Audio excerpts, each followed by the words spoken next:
Hello friends, good evening. मैं रविंद्र जैन आपका स्वागत करता हूं एंजल मैथ्स कंपटीशन में। तो फ्रेंड्स, आज की वीडियो का एक बहुत ही प्यारा क्वेश्चन 43, और आज हम इस वीडियो को 43 क्वेश्चन से स्टार्टिंग कर रहे हैं। किसी कंपनी में मजदूरों की संख्या 25% बढ़ा दी जाती है। देखिए 25% बढ़ा दी जाती है। 100 पर हम लिखेंगे 25% बढ़ा दी जाती है। 100 में 125 बटे 100। देखिए 25% बढ़ाना, 100 में 25% की वृद्धि करके लिखते हैं। तथा प्रति व्यक्ति मजदूरी में 25% की कमी कर दी जाती है। 25% की कमी, 100 में से 25% कम करके लिखेंगे 75% के बटे 100। परिणामतः मजदूरी में x% की गिरावट आ जाती है। तो x का मान ज्ञात करें। तो यहां से देखेंगे कितने परसेंट की कमी आएगी। तो जितने परसेंट की कमी आएगी वही x का मान कहलाता है। तो ये अब हम इसको हल करेंगे। देखिए 100 से मैंने 100 काटा, 25 पंजे 125, 25 चौका 100 और 75 पंजे इनकी गुणा करेंगे। 5 पंजे 25, 5 सते 35, 2 37, 375 बटे 4। अब हम देखेंगे यह 100 से कितना परसेंट कम है। देखेंगे 100 से, तो 100 में से इसको घटाएंगे 375 बटे 4। देखिए घटाएंगे 4 गुणा 100 400, 400 में तो 375 घटाएंगे 25 बटे 4% की कमी। तो देखिए हमारे क्वेश्चन का आंसर आ गया 25 बटे 4% की कमी, और यही x का मान कहलाता है। तो हमारे दिए गए क्वेश्चन का आंसर हो गया ऑप्शन डी, 25 बटे 4% की कमी। अब इसका एक सेकंड मेथड और होता है हल करने का, चाहे आप इस कॉन्सेप्ट से हल कर सकते हैं। जब भी जितनी भी संख्या में परसेंट वृद्धि गए, जितनी भी संख्या की परसेंट वृद्धि गए और उतनी ही परसेंट कमी गए, तो ऐसी स्थिति में हम दी गई संख्या का वर्ग करते हैं। देखिए दी गई संख्या का वर्ग कितना हो गया, 25 का वर्ग 625 बटे 100% का चिन्ह। अब हम इसको हल करेंगे। 25 से काटेंगे 625 को, 25 बार कटेगा और 25 चौका 100। तो इस प्रकार हमारे क्वेश्चन का आंसर आ गया 25 बटे 4% की कमी, और यही हमारे x का मान है। तो आप सेकंड मेथड ये भी यूज कर सकते हैं, बहुत ही अच्छा मेथड है। और इसकी ट्रिक्स लिख रहा हूं मैं, ये होती है जितने परसेंट की वृद्धि और उतने ही परसेंट की कमी कहे तो उसी संख्या का वर्ग करके बटे 100% का चिन्ह लगाएंगे, और इस प्रकार हमारा आंसर आएगा परसेंट कमी। तो इस प्रकार की ट्रिक से इस क्वेश्चन को हम आसानी से हल कर सकते हैं, बहुत ही अच्छी तरीके से। अब हमारा नेक्स्ट क्वेश्चन आता है, किसी वस्तु के मूल्य में 8% की वृद्धि कर दी गई। देखिए किसी वस्तु का मूल्य हमें नहीं मालूम कितना था आरंभ में, और उस मूल्य में 8% की वृद्धि कर दी। देखो यहाँ पर तो संख्या थी 25% या 10% या 20%, 100 में जोड़कर लिखते हैं, लेकिन यहाँ पर 8% की वृद्धि है तो इसे 100 में इसको भी जोड़कर लिखेंगे। 100 प्लस 8 और परसेंट का बटे 100 ऐसे लिखेंगे। बाद में नए मूल्य में अभी उसका नया मूल्य हो गया, इस नए मूल्य में 8% की कमी कर दी जाती है।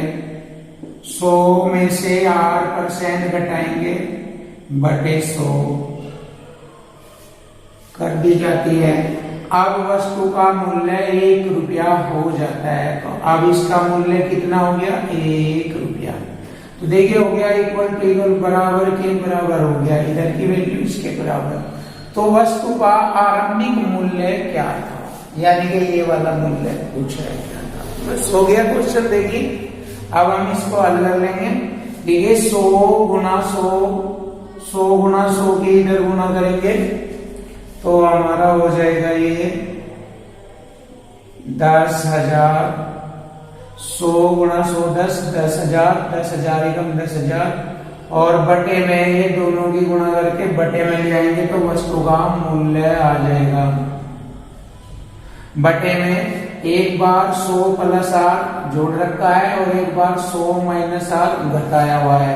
तो यहाँ पर वर्गांतर का कॉन्सेप्ट जानते हो आप, ऐसे a plus B, a minus B, तो इसको लिख सकते हैं पहली संख्या का वर्ग माइनस दूसरी संख्या का वर्ग, ऐसे लिख सकते हैं।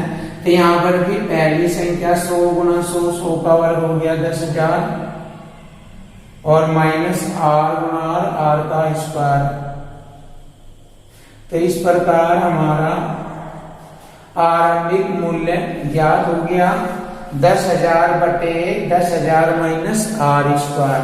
तो दिए गए क्वेश्चन का आंसर हो गया ऑप्शन डी, 10,000 बटे 10,000 minus R square. Question number 45। दो विद्यार्थी एक परीक्षा में शामिल होते हैं। एक छात्र को दूसरे से 9 अंक अधिक मिलते हैं। देखिए पहली लाइन जो मैंने पढ़ी है इसकी लैंग्वेज हमें पता लग रहा है कि एक छात्र दूसरे से 9 अंक अधिक लेता है। देखिए पहला छात्र दूसरे छात्र से 9 अंक अधिक लेता है, यानी कि दोनों का अंतर हो गया 9। पहले में से दूसरे छात्र के अंक घटाएंगे तो अधिक का पता लग जाएगा कितना, 9 अंक अधिक लेता है। अब हम यूं भी कह सकते हैं दोनों छात्रों के अंकों का अंतर 9 है, ऐसे भी कह सकते हैं। अब आगे पढ़ेंगे, और उसके अंक यानी कि पहले छात्र के अंक दोनों के अंकों के योग का 56% है। देखिए दूसरी कंडीशन यहां है हमारी, पहले छात्र के अंक दोनों छात्रों के अंकों के योग का 56% है, यानी कि इसको 56 मिले हैं तो इन दोनों को 100 मिले हैं, ऐसे 56% ऐसे लिख सकते हैं। अब वही बात है, इनको छोटा और सरल करेंगे और यह अनुपातिक रूप में है। ये देखिए हम 4 से काटते हैं, 4 से एकम 4, 4 चौक 16 और 4 से यह 25 बार कटेगा। देखिए ये दोनों के अंकों का अनुपात और ये पहले छात्र के अंकों का अनुपात है। अब जैसे कि हमें पता लग रहा है पहले को अनुपातिक रूप में 14 और दोनों का 25, तो यहाँ दोनों का 25 है तो 25 में 14 घटाएंगे 11। देखिए इसको ऐसे कर लेंगे, 14 पहले क्या हो गया तो 11 दूसरे के हो गए अनुपातिक रूप में, 14 11 25, और ये रहा पहले का 14 दूसरे का 11, दोनों को जोड़ा 25। अब वही कॉन्सेप्ट आ गया इक्वल टू इक्वल, यानी कि बराबर के बराबर। देखो दोनों का अंतर यहाँ कितना है, 9 है। अब हम यहाँ दोनों के अनुपातिक मान का अंतर देखेंगे कितना है, यहाँ दोनों का अंतर 3 है, 14 और 11 का अंतर 3 है, तो हो गया इक्वल टू इक्वल। देखिए हम इसको काटेंगे, इस अंतर को अपने इन अंतर से काटेंगे, यहाँ का अंतर 3 है तो हो गया बराबर के बराबर, 3 3 9 काट दिया। अब हमसे पूछा है तो उनका प्राप्तांक क्या है, तो देखिए इसमें गुणा कर लेंगे इसकी 3 की, 14 किए 42 और 11 किए 33।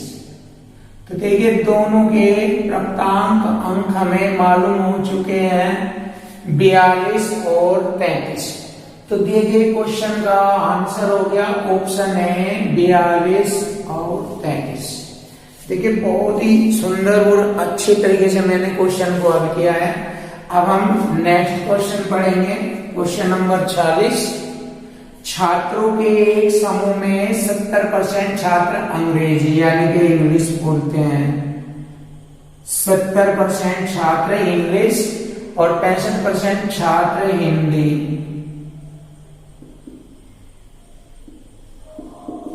बोल सकते हैं। और यदि 27% छात्र दोनों में से कोई भी भाषा नहीं बोल सकते, तो देखिए इसका मतलब 27% छात्र बहुत मतलब दोनों, यहाँ पर इंग्लिश 70%, हिंदी 65% और 27% छात्र दोनों में से कोई भी भाषा नहीं बोल सकते। जब 100 में से 27% घटाएंगे तो हमारा 73% रह जाएगा। जब 27% कोई भी भाषा नहीं बोल सकता है तो दोनों भाषा बोलने वाले हो गए हमारे 73%। 73 100 में से 27 घटाएंगे 73% दोनों भाषा को बोलने वाले हो गए। अब वही कॉन्सेप्ट आ गया जो मैंने आपको पढ़ाया था, इन दोनों के योग में से ये दोनों का 73% घटाएंगे यहाँ।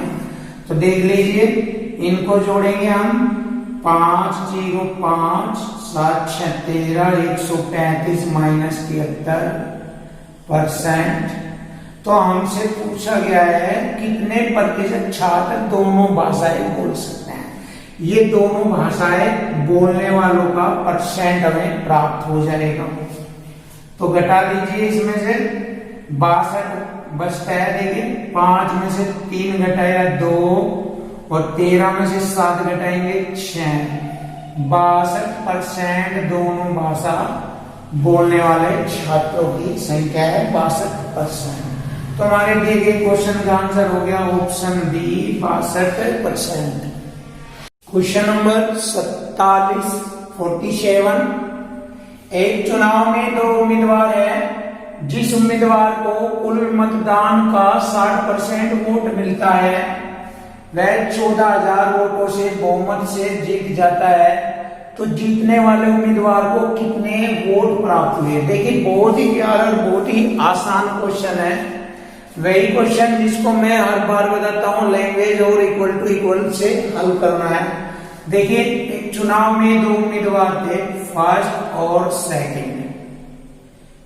देखिए पहले उम्मीदवार को 60% वोट मिलता है, जब इसको 60% मिलता है तो दूसरे को 40% वोट मिलता है, क्योंकि टोटल परसेंटेज होती है 100%। 100 में से 60% पहले ने, 40% दूसरे उम्मीदवार ने लिया। अब हम देखते हैं कि यह जो 60% वोट ले रहा है इस दूसरे वाले से कितने परसेंट से जीत रहा है। देखिए 20% से जीत रहा है, 60 में से 40 घटाएंगे 20% से जीत जाता है। और यहाँ पर कह रहा है कि वह 14,000 वोटों के बहुमत से जीत जाता है। हो गया जीत बराबर जीत, इक्वल टू इक्वल कॉन्सेप्ट हो गया। देखिए यहाँ 20% से जीत जाता है और यहाँ 14,000 से जीत जाता है। अब पूछा है तो जीतने वाले उम्मीदवार को कितने वोट प्राप्त हुए। जीतने वाले उम्मीदवार को टोटल 60% वोट मिला था, यही तो कहा है। तो इनका हम 60% वोट निकाल लेंगे तो हमें पता लग जाएगा जीतने वाले उम्मीदवार को कितने वोट प्राप्त हुए।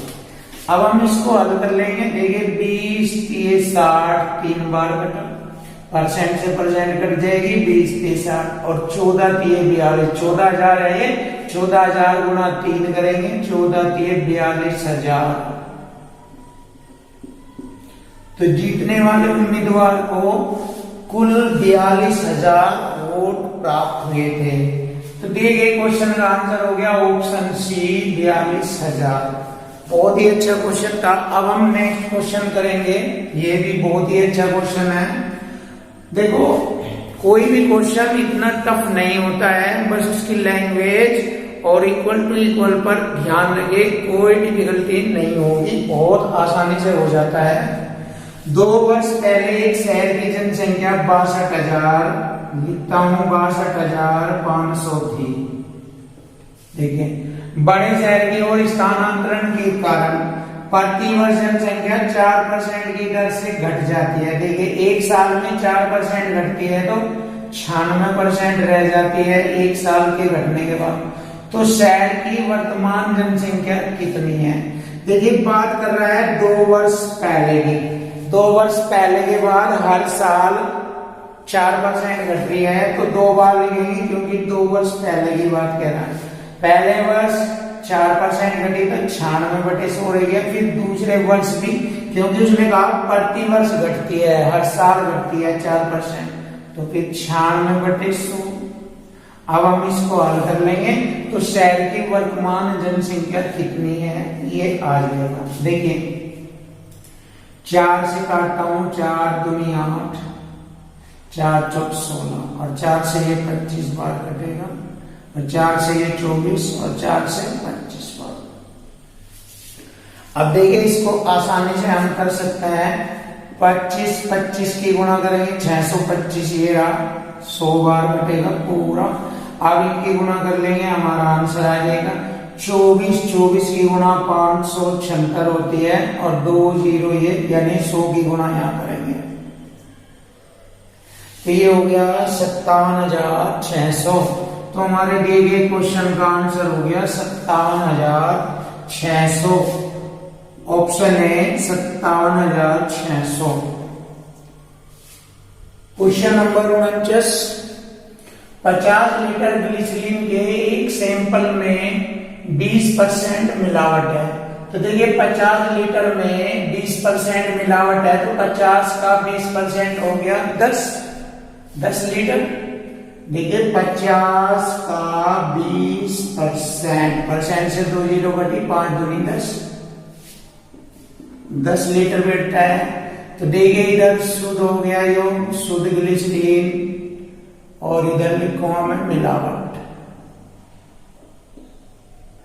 तो मिलावट होगी 10 लीटर, 50 में से 10 लीटर मिलावट है, 40 लीटर शुद्ध है।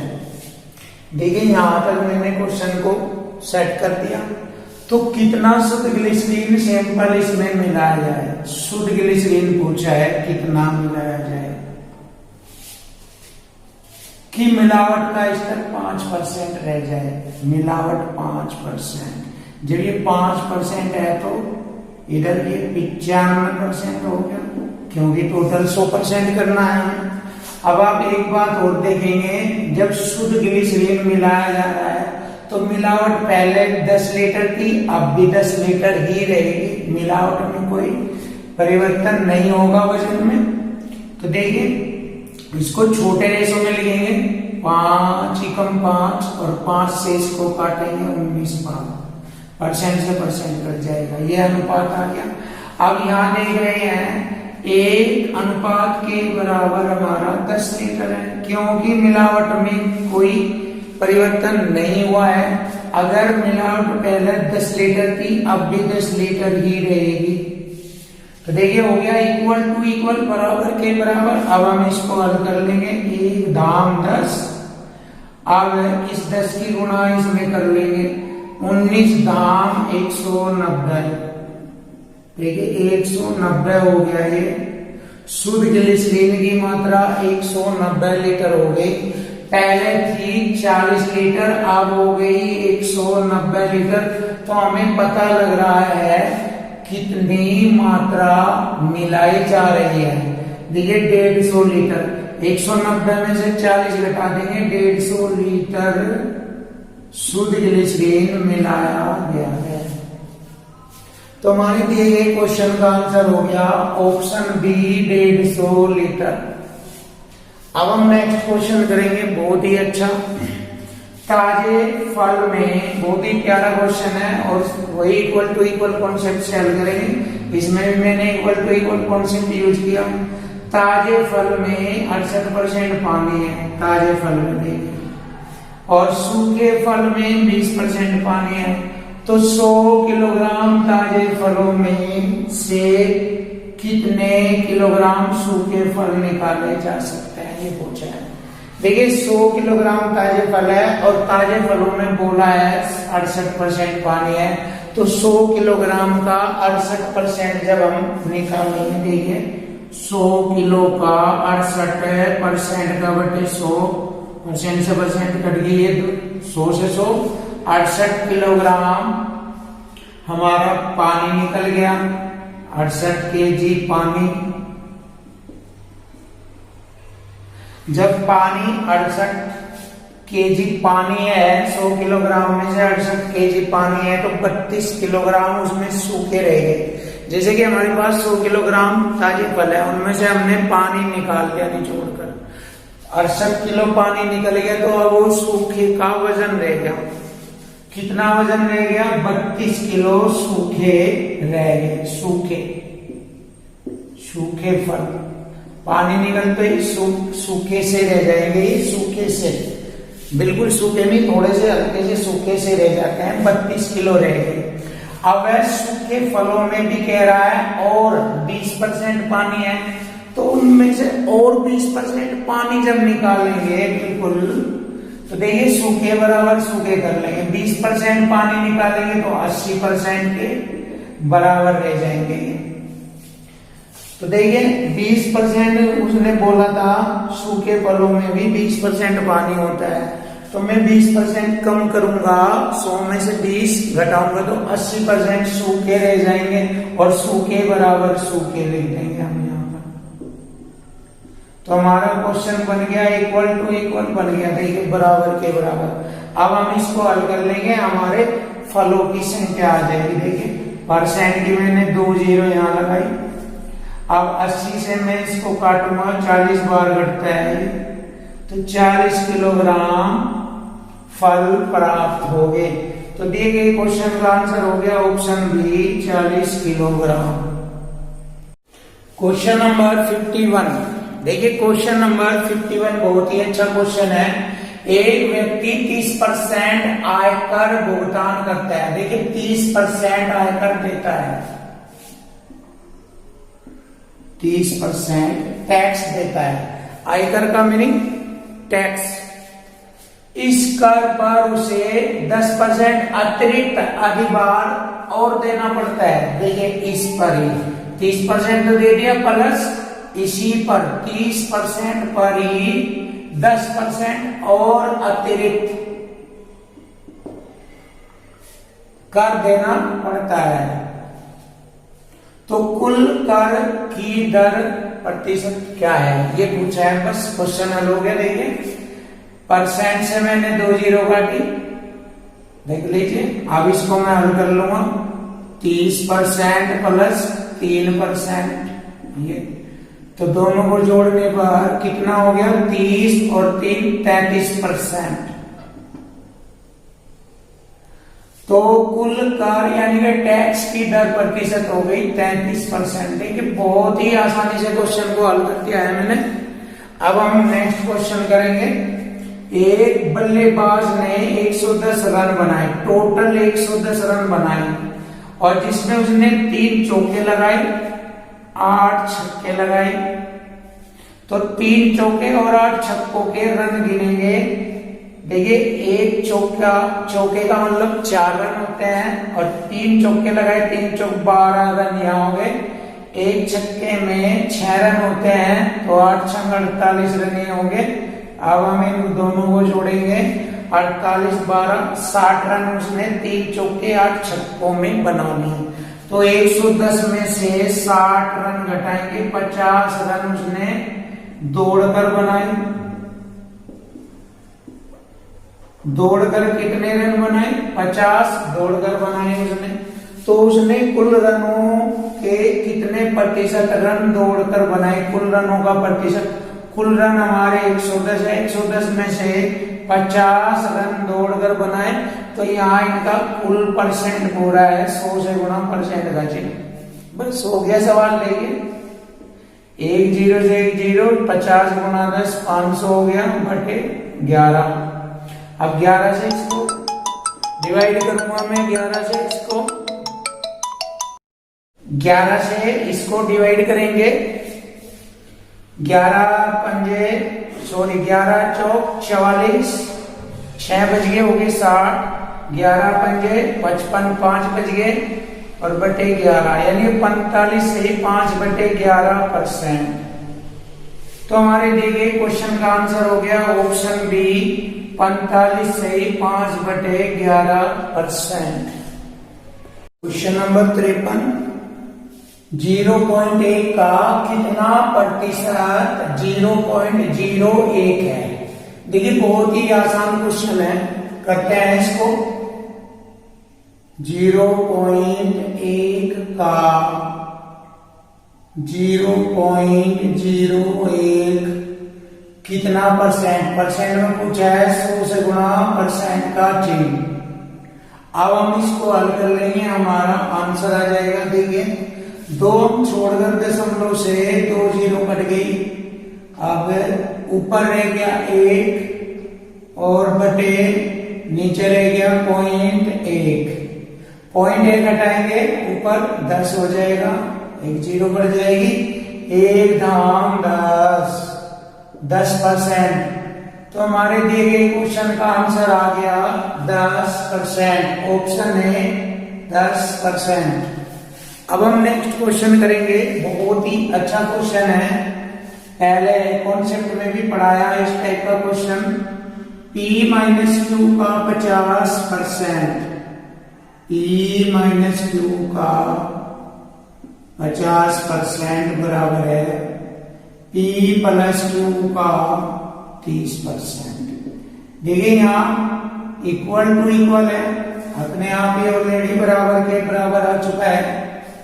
पहले हम यहाँ से P और Q की वैल्यू फाइंड करेंगे, उसके बाद P Q की वैल्यू भरेंगे और X का मान आ जाएगा। देखिए कैसे, 10 3 30, 10 पंजे 50। अब बराबर का मान अपना होता है P माइनस Q का कितना हो गया, 3 हो गया, P माइनस Q का मान 3 और P प्लस Q बराबर का मान अपना होता है P प्लस Q का मान 5। अब यहां से हम देख रहे हैं माइनस Q प्लस Q जोड़ने पे कट जाएगा, तो यहां इन्हें जोड़ेंगे 2P बराबर 8, 2 चौक 8, P बराबर हो गया 4, Q बराबर हो जाएगा हमारा 1। देख लीजिए P प्लस Q का मान जब 5 है तो P का 4 है तो Q का 1, तभी तो 4 1 दोनों का जोड़ 5 होगा। अब हमें मालूम हो गया है P की वैल्यू 4 और Q की वैल्यू 1। अब यहां पर करेंगे हम Q बराबर P, Q का मतलब 1 बराबर P का मतलब हो गया 4 और का गुणा X%, परसेंट की 2 जीरो इधर लगाऊंगा मैं 1 के बाद यहां ऐसे। अब 4 से इसको काटूंगा 100 को, 4 से 100 को काटा 25 बार, X बराबर 25। तो दिए गए क्वेश्चन का आंसर हो गया X बराबर 25, ऑप्शन बी X बराबर 25। अब हम नेक्स्ट क्वेश्चन करेंगे, बहुत ही अच्छा क्वेश्चन है। 2 संख्याएं तीसरी संख्या से क्रम से है, एक पहली संख्या, दूसरी संख्या और तीसरी संख्या। तीसरी संख्या से क्रम से 20% तथा 50% अधिक है, तो तीसरी संख्या 100% है ये, इससे ये पहली 20% अधिक है 120, दूसरी 50% अधिक है इससे तो 150। अब पूछा है दोनों संख्याओं का अनुपात बताओ, इन दोनों संख्याओं का, तो इन्हें हम कटिंग करके यानी सरल करके छोटा करेंगे। 30 चौका 120 और 30 पंजे 150। हम कह सकते हैं हमारी पहली और दूसरी संख्याओं का अनुपात आ गया 4:5। तो दिए गए क्वेश्चन का आंसर हो गया ऑप्शन सी 4:5।